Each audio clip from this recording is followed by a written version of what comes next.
Hi folks, the Filipina here, and it's time to dip into the mailbag again and see what problems you guys are having with your Filipino wives and girlfriends.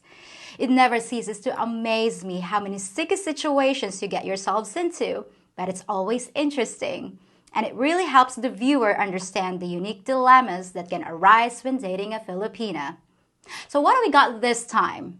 Well, today, we have a girlfriend that's addicted to social media who won't put her phone down, a woman whose family isn't a big fan of soap, and a man who spent the last 12 years of his life in a relationship with a Filipina who's been hiding a big secret. She might not be attracted to men. As always, let's hear what these guys have to say, and I'll give my best advice. And you guys can add your own comments to the bonfire. And believe me, some of these relationships need to be torched.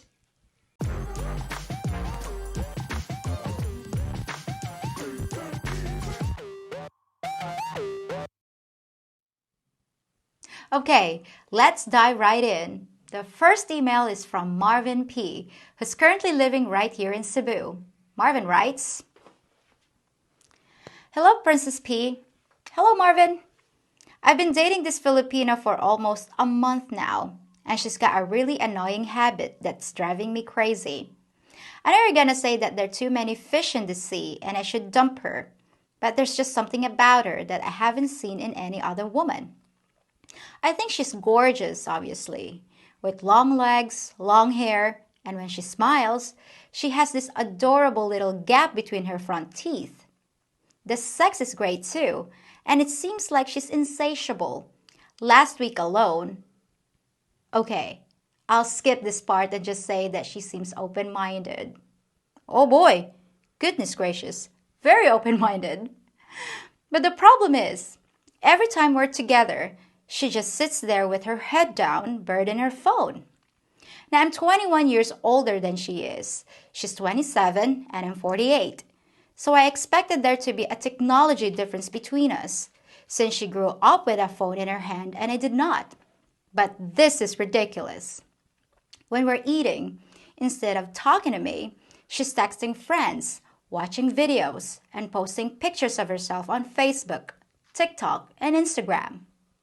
Even when we're supposed to be watching a movie together, she spends half the time looking at the screen on her phone and the other half in the bathroom looking at the screen on her phone.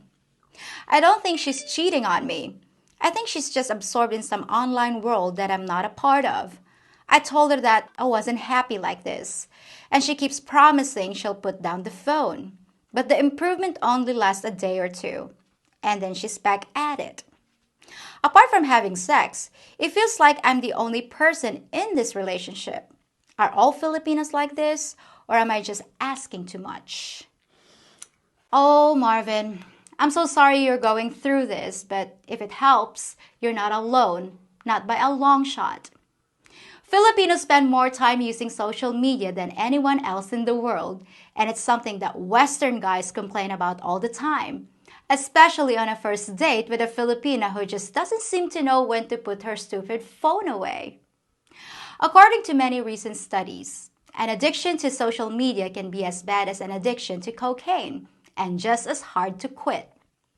You referred to your girlfriend's behavior as a bad habit, but to me, it's more like a narcissistic personality disorder because every time she picks up that phone, she's making a conscious decision to choose it over you.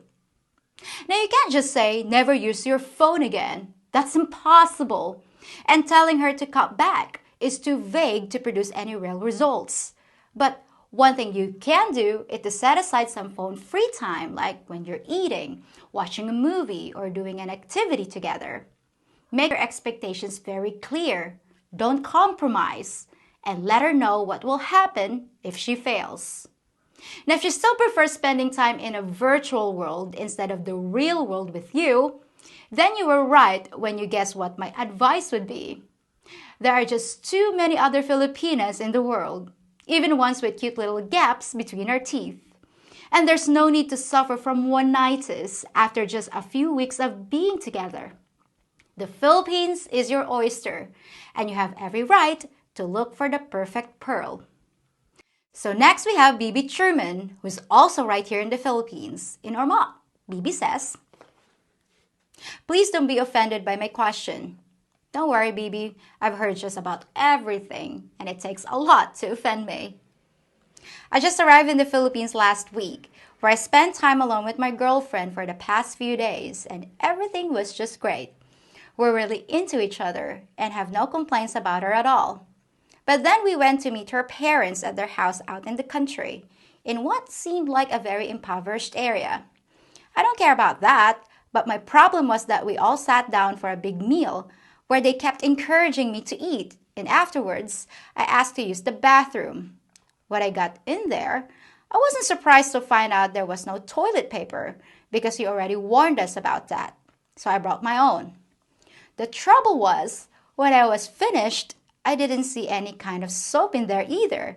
So I got to wondering, if there's no toilet paper and no soap, then how did the people who just cooked my food use proper sanitary precautions when they prepared it? I admit I was kind of grossed out, but I didn't know what to say to my girlfriend. I've only spent a few days with her, and it's kind of an awkward topic, but I'm afraid they're gonna ask me back again. Obviously, I can bring my own soap next time, but that doesn't solve the problem. Am I missing something? Or is that the custom here? If it is, I'm afraid I'm just gonna have to keep coming up with excuses to never eat there again. Please help. What can I say to my girlfriend without offending her? Well, BB, that's a really delicate situation. But first, let me come clean about the matter. It's true that some families don't hold that type of hygiene in high enough regard. It might blow your mind to know that people can still believe in witch doctors and spells, but not in bacteria. But what can I say? It happens. Now, there's always the chance that you just didn't see the soap, or maybe it was in a different container than the one it originally came in, because Filipinos are pros at repurposing things. But the only way to find out is to bring this subject up with your girlfriend, as uncomfortable as that may be. So if you have a problem with someone dropping a brownie before they serve you a brownie, the only way to avoid a defecation altercation is to not procrastinate, but to discuss it with her before the next dinner invite. Just politely tell her that you couldn't find the soap and ask her where it was located. If you just missed it, then you give her the opportunity to clear the air. If her family doesn't use soap in the restroom, then you have to explain that you're not willing to risk your health just to be polite or fit in. If she can't understand, then explain to her why your concerns are warranted. And if she gets offended or thinks you're just making a big stink about nothing, then that's her problem. Stick to your guns and look at the bright side. At least you have a permanent excuse for not hanging out with her family. And finally, we have an email from Rod B., who's from Logan City, Australia, who says, Dear Miss P, I find myself in a perplexing situation from which I have no idea how to extricate myself. I met a Filipina online over 12 years ago, who I call April. And although I visited her in person twice during that time, I'm finally about to reach my retirement age and move to the Philippines to marry her. The last time I stayed with her for 3 weeks in the Philippines, I was rather suspicious of a woman I'll call June, who always seemed to be hanging around and who lives nearby. There was just something unwholesome about the relationship, but I never mentioned it, chalking it up to an overactive imagination. A few months ago, however, I came across a photograph on this woman's Facebook page, and what I saw changed my mind. There was a photo of my girlfriend, actually my fiancé at this point, sitting in this woman's lap with their arms around each other in a very romantic-looking embrace. At first, my accusations were met with complete denial, but she finally admitted the following. For the past 8 years, she and this woman have had an on-again, off-again relationship. April swears, however, that she's never touched this woman, and their sexual activity was limited to receiving oral gratification from June. This has obviously rocked the very foundation of our relationship, and even though April has promised me that she's broken things off with the other woman, I've spent many sleepless nights wondering what I should make of all this, vacillating between dumping her and going through with our original plans. Any advice would be much appreciated. Mr. B, I don't even know where to begin. I don't know this woman personally, so all I can give you are probabilities. But let's start with the fact that sexual preferences don't just change because someone promises to change them. A person likes what they like. Is she bisexual? Is she a lesbian? There's just not enough information to go on here. But if she's been doing this for 8 years, she likes it. She claims the relationship was on again, off again. Maybe that just means that one of them got on to get the other off. I wouldn't trust anything she said at this point. Or maybe she's telling the truth about only being on the receiving end. But what difference does that make?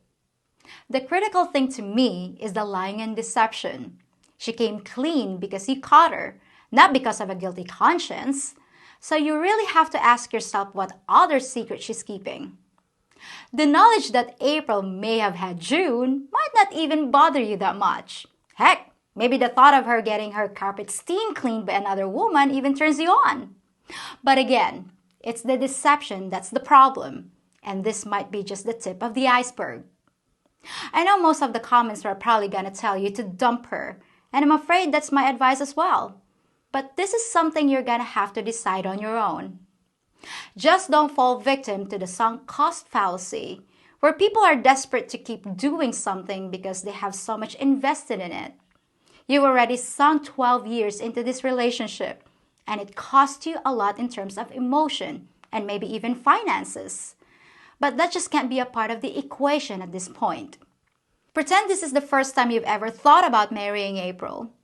Look at the facts as you know them now, today, and go from there. I would definitely at least postpone things until you can think clearly enough to avoid a huge mistake. But what you really need to ask yourself is why you'd consider marrying someone that's been deceiving you for almost a decade. Sounds like a risky deal to me. I know you can't bear the thought of wasting so much of your life on a pipe dream, but join the club. Best of luck, my friend, and I hope you write back to let us know how it turned out. Well, that's it for this most interesting episode, and I'll be back on Tuesday with a total change of pace. Till then, folks. Service Center, IT Department. Did you try turning her off and on again? Okay, what model is she? A Tampo 2000? Yeah, the Filipina series is kind of twitchy. What seems to be the problem? Oh no, sir, that's not an error. That's actually how they're programmed. When you even just look at another female bot, it activates their tempo routine.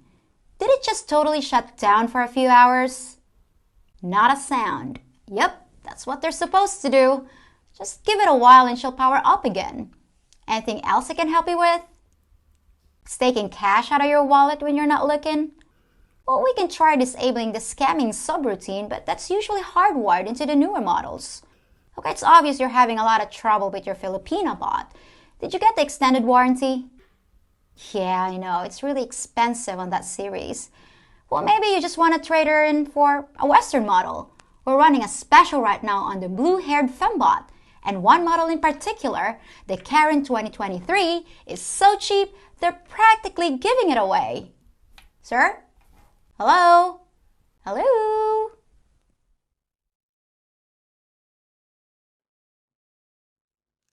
If you think about it, I'm kind of like your waitress, bringing hot, fresh content to the table and serving it to you every week.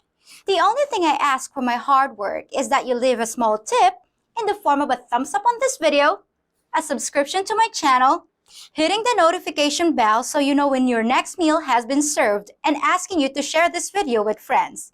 I promise, it'll only take 10 seconds to do, and your tip will make my day. You don't want to stiff your waitress, do ya? And for dessert, please enjoy my other videos too. See you real soon!